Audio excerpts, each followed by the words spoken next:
Hello everyone, Dan here from the Next Issue Podcast. On today's video, I'll be doing a review for Gotham City Sirens #1. This is a new book from DC Comics. Let's take a look at the creative team before we get into this. This is written by Leah Williams with art by Matteo Loli, uh, Triona Farrell on colors, letters by Hassan Otsmane Elhal, beautiful cover by Terry and Rachel Dodson. Um, I am very glad to see the Gotham City Sirens are back. This is a really fun team every time they kind of come into the fray. So let's talk a little bit about this issue. In this issue, and this is, I think this is a mini series, one of four, if I'm not mistaken. You can't keep a bad girl down. Catwoman, Poison Ivy, and Harley Quinn reunite for a weekly adventure when a violent and highly illegal energy drink sponsored hunting operation threatens the lives of wildlife and the residents of Gotham City alike. The only ones fit to save the day are the criminal trio of Catwoman, Poison Ivy, and Harley Quinn. Back together again for the first time in years. Sometimes the only way to fight bad is with even worse. With special appearances by White Rabbit, Punchline, and introducing the himbo cowboy henchman sensation, soon to be sweeping the nation, known as the Nasty Boys. Get your chaps, spurs, hats out because it's hunting season. By the end of the story, you'll be covered in guts, goo, and grit, featuring the talents of Leah Williams, Matteo Loli, Daniel Hillard, and more. If you're not chanting hot tubs and headshots and hotties, oh my, by the end of this 4 week long series, you're probably doing it wrong. Yeah, it seems like DC just wanted to give us a really nice, fun adventure. I really like the team behind this book, and it just really screams out both the team of characters and the creative team behind this book, right? So I really enjoyed both of them. I think the premise is really fun. Leah Williams manages to kind of bring in a story that is silly and it's goofy and it's full of these like rambunctious characters that Gotham is not always so dark and gritty, right? I think there can be some like lighter stories, even though they're still kind of mean and messed up. There's still some lighter stories, and Matteo Loli bringing this world to life is really fun. It's full of a little bit of fan service for sure, which I think is the telling with a story like this with the characters in this story. But overall, it's just really about having a good time. There's some fun action, some jokes. Jokes are aplenty, especially when Harley's on the scene. And of course, seeing the Gotham City Sirens come back together, that's just going to be really, really interesting. So, really excited for this. Let's pull up some of the preview art so you can see exactly what I'm talking about. And look, there's a lot of gratuitous shots here. You know, you see White Rabbit running away from the Cowboys, the Nasty Boys, as we discovered in the synopsis. But yeah, it's fun. Like, who's hunting her down? Why is she not even safe when it comes to this sign for this energy drink? Who's behind all this, and what's the end goal for this, right? So yeah, let's talk about what else we see here. We see Catwoman coming into the fray, kind of jumping in and saving people. We also see Harley kind of being caught up in the middle of all this mess. So overall, it's going to be a good time. I like that the story is going to be coming out weekly, so we can just really get it. Like, you know, we don't have to lose the beats every week, so that's going to be fun. So overall, this is really, really interesting. Some great covers because these are characters that just lend themselves to be drawn in a really fun way and fashion. So, hello everyone, and here from the Next Issue Podcast. On today's video, I'll be doing a review for Blue Beetle #11. This is the end of an era. Let's talk about the creative team before we get into this book. This book is written by Jos Trujillo with art by Adrian Gutierrez, Will Quintana on colors, letters by Lucas Gattoni. I can't believe we finally come to the end of this series after really 17 issues. This team bringing us a fantastic story of Jaime expanding his family, expanding the characters around him, and then also bringing back some of the classic characters. I am very, very excited to kind of talk about this because I wonder what the future holds for Blue Beetle. So let's uh, let's talk about this issue. What is next for Jaime Reyes? Jaime has found himself becoming the Blue Beetle. He's made new friends, saved the world, and found a new place to call home as he struck out on his own. So what is next for the Blue Beetle and the rest of the Familia Escarabajo? Yeah, I mean, they've introduced so many cool characters. The Scarab War was so much fun. This issue also shows us Jaime as he kind of reconnects with his family. Right, he's away, so his family comes to visit. And we also set up just nothing too final, and I really like that. I like that the doors are left kind of open for Jaime's story to continue somehow. I think this team just really has molded and shaped who Jaime is. Really has found the identity where this truly feels like an authentic Blue Beetle, and I really love that. And then, of course, the creative team, it just Gutierrez and Quintana just on art, kind of redefining and giving a really cool stylistic look to everything. Right? They redesigned some of the characters. They introduced some new characters. So yeah, I'm gonna miss this book. It's been one of the things that since graduation day, since Blue Beetle graduation day #1 came out, I've been looking forward to reading every week, and it's really the end of an era. So let me pull up some of the preview art here. As you can see, we get to check in with everyone. We get to check in with the council and what they're gonna do going forward. Like, do they belong on Earth? Do they even feel safe? And then, of course, as I mentioned, we get to see that Jaime is being met by his family, so he's got to leave work. I love his work family, his actual family. Really fun to see, kind of bringing them back into the picture, and very emotional, very funny stuff. I really love this page of them going to the zoo and kind of the parallel between this tiger who is in the enclosure and Jaime feeling trapped that he has to be hanging out with his family when he knows he has superhero stuff going on. So it's really fun, really great parallels, just fantastic storytelling. So end of an era for Jaime and the Beetle family for now. But they did so much cool work, so much fun stuff. So very excited to see where this goes from here. And very excited to follow these creators into other projects.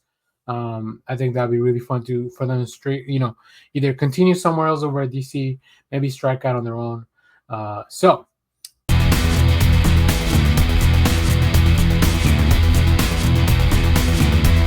hello, everyone. Daniel here from the Next Issue Podcast. On today's video, I'll be doing a review for Birds of Prey #12. This is a new book from DC Comics. Let's talk about the creative team before we get into this book. Uh, Part 4 of Worlds Without End is written by Kelly Thompson with art by Javier Pena, Sophie Campbell, and Gavin Gaudry. Jordi Belair on colors, and Clem Count on letters. So as you can imagine, especially just seeing from the cover, we're going to get into some cute bite-sized shenanigans. So in this issue, extra-dimensional catastrophes have never been cuter or more deadly. Their attempt to control the portal dimension has backfired in a hilarious but violent way. The birds of prey now find themselves dealing with some unexpectedly cute results. Meanwhile, Oracle's escape plan nears completion despite some over-enthusiastic assistance from Cassandra Cain's big idea. I've talked about this before, but like having multiple artists in this book obviously makes sense because we are going through this dimensional portal that requires and reskins, if you will, the characters as they're flowing in. So I really love that. Kelly Thompson is just telling a really fun story about this group. They're getting to kind of know each other a little bit better too, as they kind of traverse this dimension, and they kind of see like what are each of them bringing into the group, right? And of course, all this because they are trying to rescue Batgirl and prevent her from dying, as has been kind of foretold. So yeah, the group dynamics just work so much fun. They work so well. We get to see them fight dinosaurs, which is kind of where we start with this issue, and then diving into this new adventure just really works. So let me pull up some of the preview art. Now I'm not sure who is doing which pages because it's really hard to tell. Like I don't know the artist style well enough to make that guess. But as you can see, very muted colors, which I think Jordi Belair does a great job in adjusting to the tone. Everything kind of has this like wash because of all the fire. But then as we turn the page, everything turns into like this adorable chibi manga anime style. Yeah, it's really good. Like it really works. I think it changes the tone of the book while still maintaining the stakes as they are really high. So this just is really fun to read, and I can't wait to see how the arc is going to end because we only have one more issue left, at least for this storyline that we've been kind of following from the beginning in the background. So it's going to be a really nice payoff. So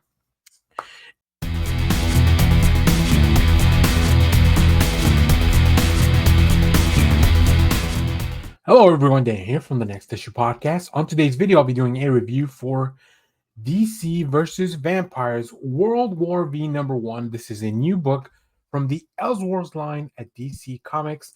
Let's talk about the creative team before we get into this book, though. This book is written by Matthew Rosenberg, one of the co-writers of the original DC vs. Vampires. Otto Schmidt on art, who is also one of the original artists on DC vs. Vampires. Pierluigi Casolino as on colors, and Tom Napolitano on letters. Fantastic main cover by Otto Schmidt. A few more covers at the end of the video. So let's get into this comic because I've been very excited for this. The best-selling World of DC vs. Vampires returns with a brand new Elseworlds series. It's the dead of winter, and any hope of a fragile truce between Green Arrow-led human heroes and Vampire Queen Barbara Gordon, aka Batgirl's army, has been dashed by Damian Wayne and his guerrilla fighters. He's the only one fighting back against the bloodthirsty hordes, leaving Green Arrow with one choice. Does he stand and fight or sacrifice the boy in the name of peace? So let's talk about the first thing, I guess. If you haven't read DC versus Vampires, this is probably going to have a little bit of a high barrier of entry. I don't think it's impossible. I don't think, like, if you're just one of the comic readers that is easygoing and goes with the flow, I think you'll definitely get into this. You'll kind of catch. I think Rosenberg does a really good job of just giving you enough exposition all throughout to kind of situate you in this world. But you're definitely missing a lot of the driving forces, the conflict, and how we got to each one of these places. So definitely recommend you go check out the mains.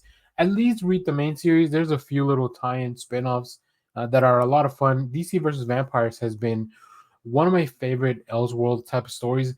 It was an Elseworlds thing before they even brought back the Elseworlds line. So very exciting stuff. But yeah, let's take a look at the art because Otto Schmidt does some really cool character designs and redesigns all throughout the book. I think the fact that he's working with vampires makes it really fun, as his art can be very dynamic, especially when it comes to like elongating bodies, fangs, claws, action. You'll see everything that I'm talking about here. So we begin with 9 months ago, Kyle Renner and John Stewart, at least the version of these characters in this world. They're approaching Earth, obviously unaware of everything that had happened, other than knowing that something's gone down on Earth. I think one of the really interesting things is that mirroring the original series, we also kick things off with some Green Lanterns, which is kind of how the original series started, if you remember a little bit. So yeah, the vampires reveal themselves, of course, and we see this fantastic fight. John Stewart teaming up with Kyle Renner, which, like, two of my favorite Lanterns teaming up. I love it. I love the way Otto Schmidt does the light constructs, and as I mentioned, the fights, the fangs, Wonder Woman coming into the fray. If you thought Wonder Woman was powerful before, just wait till you meet her vampire form. I love this series. I love this book. I think it's one of the most fun things. And I can't wait to see what other characters are left around, what other characters they're going to play with. How are these uneasy alliances going to play out? Everything is very exciting about this world for me. So very, very much looking forward to continue reading the series. I picked up the main cover, although I am looking at some of the covers as I was putting this video together. I might end up picking up Riley Rossmo's as well. I think Damien as a vampire is a very, very interesting thing. So, and just as well, remember that you can now check out the Watchmen Chapter 1 thing. Definitely DC letting you know in the back of their books. So, Hello everyone, Dan here from the Next Issue Podcast. On today's video, I'll be doing a review for Absolute Power Task Force 7, number 4. This is a new book from DC Comics. Let's talk about the creative team before we get into this book. This book is written by Ponsek Pinochet, Claire Rowe on art, Lee Loridge on colors, letters by Dave Sharp.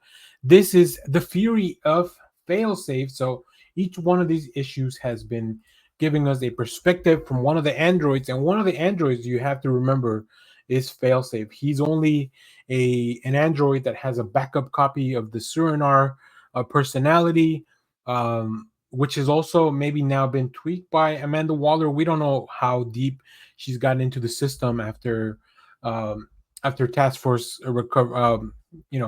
Task Force has recovered the body. So in this issue, the mechanical murder menace of Failsafe, the relentless android with all of Batman's skills and none of his morals, hunts Nightwing and his newest recruits, a chilling issue from acclaimed writer.